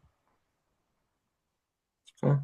Algunos de ellos han costado años, años de deliberaciones, años de negociaciones. ¿Ah? Y es sencillamente una tarde cualquiera, dice, estos son los aranceles y yo los voy a cambiar. ¿No? Entonces, bueno, eso sucede, una situación que irrita, por supuesto, al sistema de derecho y, por supuesto, tenemos ahora qué pasó con la Corte Suprema, ¿no es cierto?, de Estados Unidos, que en un momento determinado le dice, mire, señor, esto no puede hacerlo. Es decir, estos sistemas están perfectamente eh, eh, coordenados, están irritándose mutuamente sus propias acciones, sus propias respuestas, y esto va marchando de manera coordinada. Y cuando la coordinación parece no tener lugar, en esos momentos precisos que se produzca efectivamente una investigación, por ejemplo. Una investigación científica o una investigación buscando conocimiento, buscando el saber, que me va a permitir, por ejemplo, irme adaptando a los cambios de la sociedad. La sociedad es una sociedad tremendamente dinámica. Y, por supuesto, las realidades de la sociedad en un momento dado van siendo modificadas, están siendo modificadas día a día, momento a momento. No sé si estuvo muy enredado mi comentario. Muchas gracias, profesor. No, Sergio. creo que era básicamente eso también. Y algo que me llamó mucho también la atención es de cómo comprender la finalidad de la comunicación. O sea, la comunicación vista más como una transmisión o como un mensaje que es dado a partir de un subsistema y no necesariamente como un diálogo o un consenso. Creo que eso también es una perspectiva diferente de cómo entender ese concepto de comunicación en el derecho. Y Claro, probablemente eso es como a primera vista, a la primera impresión cuando un lector de derecho lee y entiende comunicación como en otro sentido. Principalmente en la filosofía del derecho, como que derecho, proceso comunicativo, consenso. Entonces aquí es una propuesta que de alguna forma también nos instiga a pensar en comunicación a partir de otra perspectiva. claro. Sergio, muchas gracias y profesor también. Yo, para el profesor responder a lo mejor y englobar esta pregunta o esta reflexión del doctor Sergio, podríamos abrir también, aunque estamos un poco fuera de tiempo, pero creo que estamos todos tan a gusto que creo que podemos, tenemos algo de tiempo para una o dos preguntas. Profesor Ricardo. Entonces, sí, exactamente. Abro el turno de preguntas por el chat o por favor que el resto de compañeros abra el micro, puede levantar la mano o no y si alguien quiere tener alguna reflexión, nota discordante también, claro, puede ser, pues estén a vontade. El profesor Ricardo Menabarreto, no sé si quiere comentar, profesor Ricardo Cuña y todos los que están acá, levantem a mão ou escrevam no chat e daremos passo às suas questões ou reflexões. Então, está o professor Ricardo Mena Barreto, quando quiser, professor, com muito gosto e que vamos ouvi-lo. Sí. Buenas tardes. Pido disculpas de nuevo, pero estoy teniendo problemas de conexión, lo que me obliga a mantener la cámara cerrada, ¿vale? Mi conexión a internet es terrible.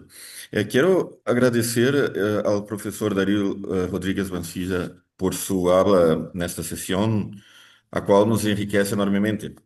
También hago extensivo mi saludo al profesor Arthur Stanford, a quien tuve la oportunidad de conocer hace muchos años, durante mi etapa en Unicinos, Rio Grande do Sul, Brasil, por invitación del profesor Leonel Severo Rocha, y extiendo mis saludos a todos los presentes. Profesor Darío, es una alegría indescriptible escuchar al señor hoy.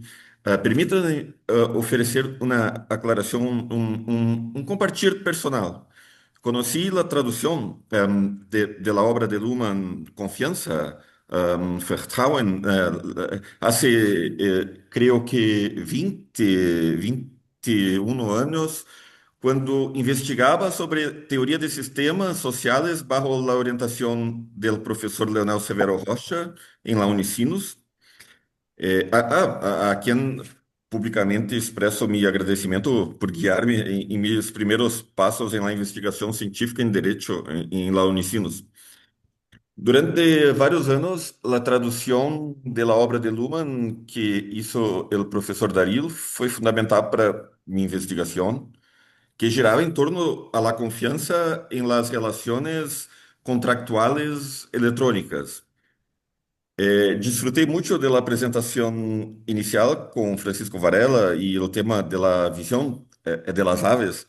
Me apaixonam os animais e também de Corral Lorenz, um autor que também me acompanha desde hace años en el tema del imprinting, cuando menciona el caso de los gansos, de los patos, ¿no? Lorenz y Freud llegaron a conclusiones muy similares. Lorenz en ontología y Freud en psicanálisis. La cuestión del trauma, la cuestión de la opacidad de los sistemas, nesse sentido, porque el psicanalista con el ser humano no puede entrar en el sistema, sino solo hacer una aproximación, una interpretación, es decir, algo que ocurre en el plano más, digamos, hermenéutico, creo. El sistema psíquico, en este caso, está cerrado.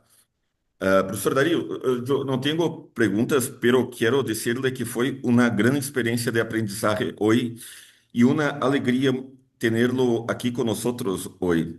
Lhe agradeço, então, novamente, sua presença em nome de Jusgov, de la Escola de Direito de la Universidade do Minho, e também agradeço muito a professora Rema Pérez Souto e ao professor Sérgio Arce por aceitar participar neste evento. Y paso la palabra para el Robert. Yo no tengo preguntas, solo agradecimientos muy sinceros al profesor Darío, que es una alegría muy grande estar con usted hoy. Robert. Solamente para añadir a la pregunta del profesor Sergio, ah, tres cuestiones muy pequeñitas. Una tiene que ver con el hecho de que el sistema funciona según sus términos, siempre. Entonces, ¿cómo sabemos cuando hay una perturbación si esa perturbación ha venido de afuera o si el sistema solamente está haciendo lo que hace, que es autorreproduciéndose? En segundo, es una cuestión más general.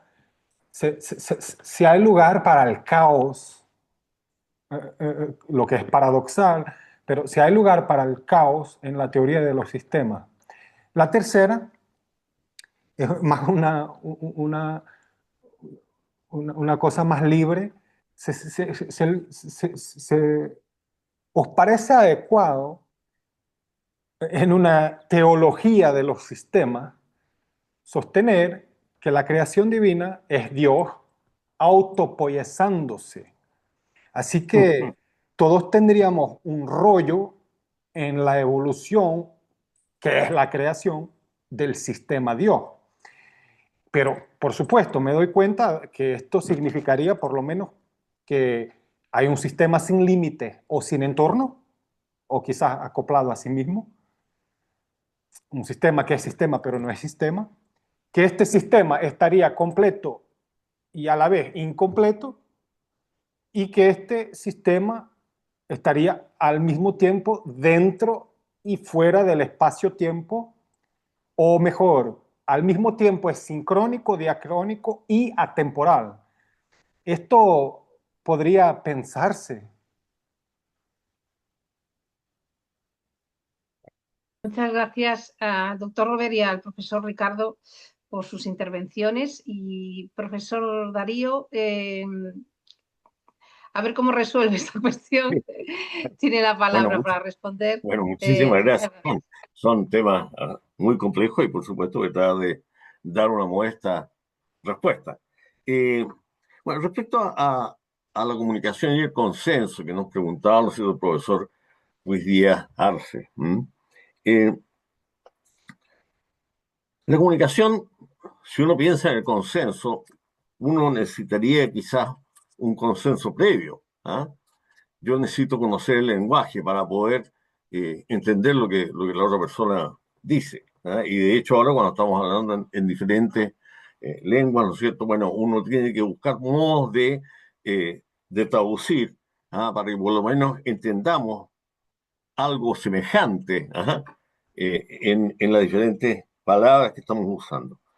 Pero el consenso es algo que es sumamente difícil de conseguir en la comunicación.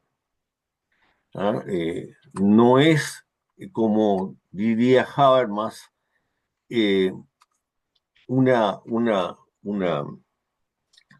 casi una necesidad teleológica, ¿no es cierto? ¿Ah? Como que el lenguaje tiene la función teleológica del consenso. ¿Ah? El consenso es casi eh, la necesidad que hace surgir el lenguaje, ¿ah? En Habermas.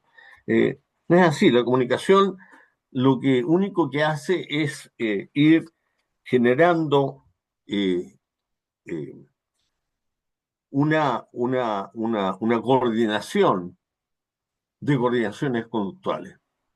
Es decir, el lenguaje aparece cuando la coordinación de conducta se torna recursiva.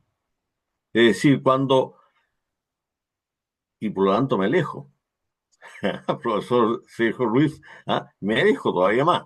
¿Ah? Cuando, cuando yo me coordino con otra persona, ¿no es cierto? Sin lenguaje.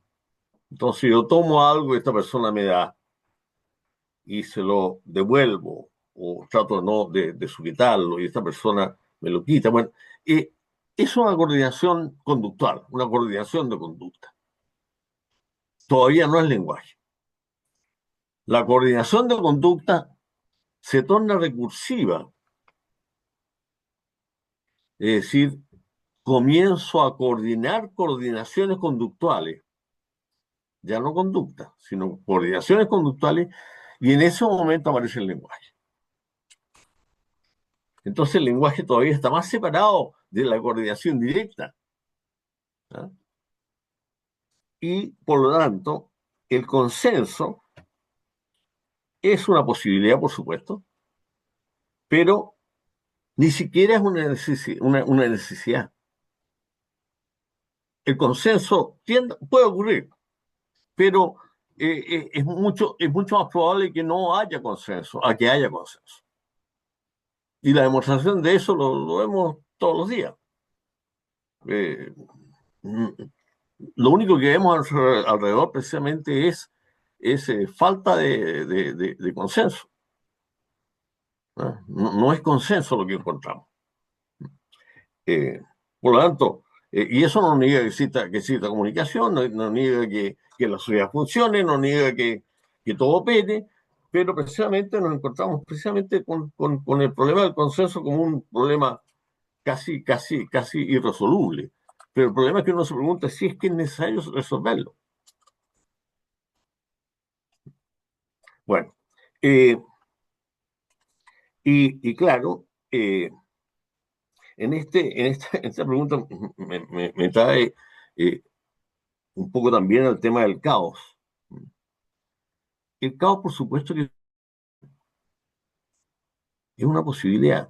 Los sistemas, los sistemas procesan precisamente el caos. Lo que podemos tener precisamente es un permanente caos, podríamos decir. Y en ese permanente caos, una búsqueda, ¿no es cierto?, de coordinaciones que se va produciendo. Lo que se va produciendo son las coordinaciones que se van produciendo. Y que no ocurren o que ocurren a contrario de lo que el sistema busca. Estamos permanentemente, cuando decíamos, por ejemplo con esto respecto al consenso, él de hecho no establece consenso en ninguna parte. Lo único que encontramos, o sea, si uno mira ahora con esto del crimen organizado, ¿ah? Encontramos que hay transgresiones cada vez mayores, transgresiones para las cuales no hay todavía respuesta y que precisamente no inhabilitan, por supuesto, el derecho, sino que lo desafían, le plantean, ¿no es cierto?, nuevas exigencias, para las cuales sí va a encontrar que tiene estructura. Porque la estructura es dinámica, la estructura no hay que entenderla como algo que está que está definido ya en algún momento y que quedó así. Muchas veces tienen la idea de esto de la determinación estructural, que la estructura ya está y no hay nada que hacer. No, la estructura va cambiando permanentemente. Por ejemplo, por ejemplo, no es posible enseñarle a un niño a multiplicar si no sabe sumar. No es posible. ¿Pero qué significa? ¿Que ese niño no va a aprender nunca a multiplicar? No, significa que hay que cambiar su estructura. Hay que gatillar en esa estructura un cambio de estado. Un cambio de estado que significa ampliar esa estructura y crear la posibilidad que se le gatille ahora la multiplicación. ¿Y cómo se crea ese cambio de estado? Se le enseña al niño a sumar. Y cuando el niño sabe sumar, se le dice, mira, una multiplicación es una suma con sumandos iguales. Entonces yo en vez de decir 2 más 2 más 2, digo 3 veces 2. Y el niño aprendió a multiplicar. Fíjense, no hay que pensar que cuando hablamos de estructura, la estructura es algo que está, y hablamos de determinación estructural, es una estructura que está allí y que no va a poder nunca adaptarse, que no va a poder nunca dar respuesta a nuevos fenómenos. La estructura genera cambio y cada estructura con la cual nos enfrentamos tiene una posibilidad de irritación y es indiferente a otras posibilidades que no le irritan ningún cambio. Y por supuesto, cada vez que se irrita uno de esos cambios, va a cambiar no solamente la estructura en ese aspecto, va a cambiar con respecto a todo lo demás. Va a ser una nueva estructura a la que se va a ir enfrentando. Por eso es que la sociedad puede ir cambiando la cultura. Por eso es que la sociedad no ha desaparecido. ¿Ah? Porque debería haber desaparecido hace muchísimo cuando les decía yo estos cambios de era, ¿ah? Los cuales estamos viviendo, ¿no es cierto? Esto de que de pronto se pase, ¿no es cierto?, de la monarquía como sistema normal de gobierno. Se pasa a la democracia, que es absolutamente inaceptable, inconcebible. Que le cortan la cabeza al rey, es inconcebible. Y sin embargo se produce la democracia y la democracia es hoy día el sistema. ¿Significa que ese va a ser el sistema definitivo? No. Y probablemente vamos a tener algún momento de crisis, algún momento en que se va a decir cómo es posible que esto ocurra. Entonces, eh, existe la teoría del caos, ¿no es cierto? Y la teoría del caos es eh, perfectamente coincidente con la teoría del sistema. En el fondo, el caos es como la X probabilidad. ¿No es cierto? Que no haya una probabilidad mayor en ninguna parte. Entonces la probabilidad de que yo obtenga A o Z o Ñ es la misma. ¿No es cierto? Porque el sistema, ¿qué es lo que hace? Lo que el sistema hace es generar aglomeraciones, por así decir, que hacen más probable que ocurran ciertos sucesos y no otros. Entonces, eso me genera un ordenamiento del mundo. Bueno, y bueno, respecto a esto de Dios como un autopoietizador, ¿ah? Bueno, interesante tema, pero en el fondo, eh, lo que se pregunta la teología, ¿no es cierto?, es por la paradoja máxima, ¿verdad? Que esa es ¿Cómo es? la pregunta. ¿Ah? ¿Perdón? No, ha Perdón. debido haber algún micro abierto, no, Sí. disculpe. Entonces esta pregunta por Dios, ¿no es cierto? Es una pregunta que el sistema de religión se lo ha planteado.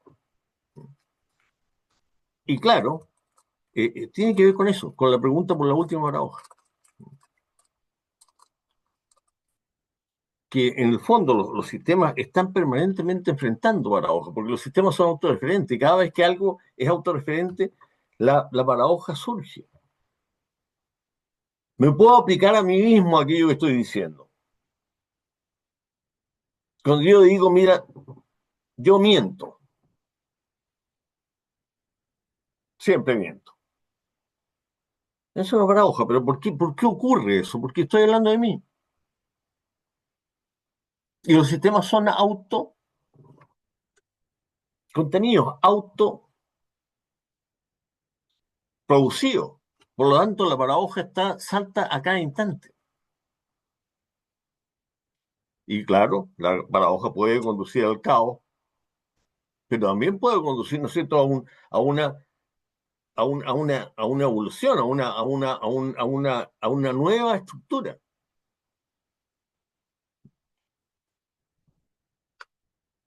Bueno, no quiero cansarlo mucho más. Yo creo que el tema de la ciencia, ¿no es cierto? Y el derecho es un tema muy, muy importante, muy interesante. Y claro, uno trata de entender cómo, cómo se pueden relacionar estas lógicas que son diferentes. Y ese es el tema interesante. Eh, por supuesto que eso no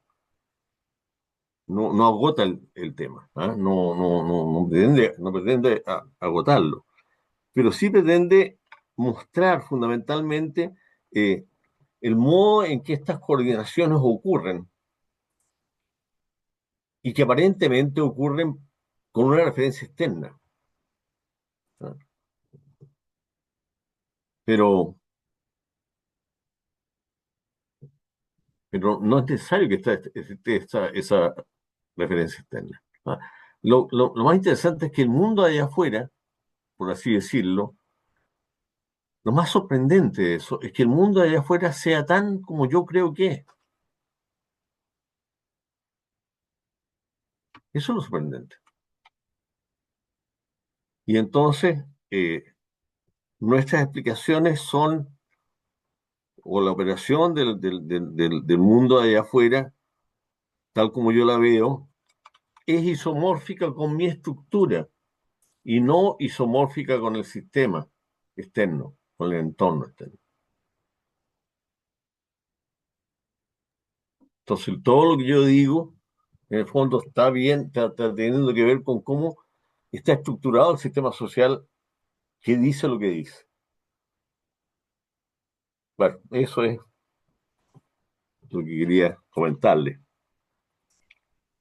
Profesor, muchísimas gracias. Yo hace tiempo ya que estamos fuera del tiempo Perdón. estipulado, pero yo me voy a atrever a pedirle a la comisión científica que presente, que es el profesor Ricardo y el doctor Robert, a que de alguna manera tengamos de nuevo una sesión con usted sobre este mismo tema, porque efectivamente no coincidiendo en algunas cuestiones, me he quedado con muchísimas ganas de que tengamos este diálogo tan productivo, porque estoy segura de que de aquí saldrían otras cuestiones también, efectivamente, otras irritaciones para continuar trabajando. Así que le agradezco muchísimo su presencia. Nos ha dejado una nota el profesor Artur diciendo que, bueno, que le ha proporcionado la alegría de oírle una vez más, pero que tenía que ir a buscar a su hija al colegio y que le disculparan. Así que esto es el realismo del práctico de verdad. Así que solo voy a pasar la palabra para irnos despidiendo. Primero agradecerle nuevamente su presencia y quiero solamente decir dos cosas. Su energía, que es impresionante. Siempre es una cosa que admiro mucho en las personas. Yo soy más de maratón y hay gente que es más de sprint, pero la energía es algo siempre deseable. Le agradezco mucho la energía en su exposición. Y luego yo no sé si Internet está errado, que muchas veces acontece y sucede, pero no sé si, permítame la indiscreción, en unos días creo que es su cumpleaños, ¿no? Sí, sí, claro. El 3 de marzo, me parece. No desvelamos nada porque esto de la edad solamente es a una señora que no se le No, pregunta. son Bueno, entonces, 81 felicidades, años. felicidades por anticipado, porque ya sé que no se debe hacer, pero creo No, no, que podemos... muchísimas gracias. Estoy fascinado con esto de la edad. Estoy leyendo sobre vejez, estoy aprendiendo a ser viejo. ¿Ah? Ustedes saben que todo se aprende. ¿Ah? Hay que aprender. Estoy aprendiendo a ser viejo. ¿Ah? Estoy feliz aprendiendo el envejecer y estoy leyendo también algunas cosas sobre la muerte. ¿Ah? Estoy aprendiendo a morir también porque nadie sabe morir, digamos. Entonces Bueno, quiero morir. pero Quiero- mientras tanto Eso es hay que... filosofía, eso es Exacto. ¿Ah? filosofía. Eso es la filosofía, aprender a morir. Vamos a disfrutar el día a día y le deseo que continúe con tanta energía como siempre. Y de mi parte, gracias a todos, especialmente a la comisión organizadora y al doctor Sergio, al profesor Ricardo, al doctor Robert y a la profesora Flavia, que no está aquí hoy, por esta excelente actividad, evento que espero que repitamos. Y voy a pasar, efectivamente, aplausos. Voy a pasar ya para despedirnos la palabra. No sé si el doctor Robert, doctor Sergio o el profesor Ricardo quieren decir algo para despedirnos.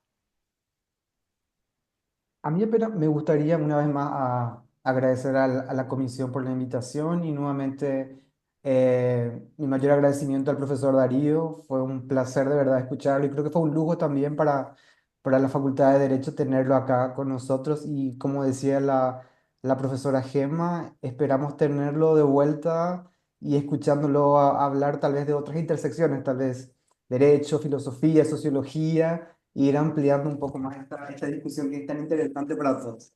De nuevo, gracias y esperamos verlo nuevamente por aquí. Muchas gracias, profesor Bueno, Sergio.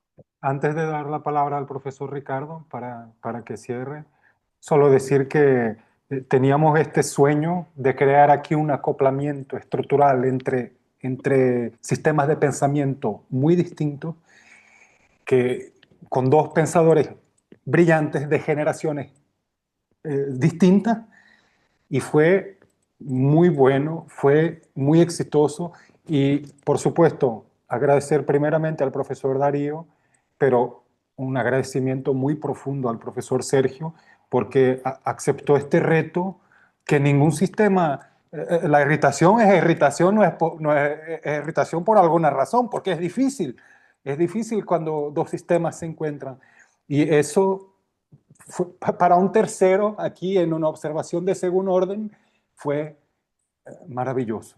Muchas gracias a los dos de todo corazón y a profesora Gema, que es siempre maravillosa también.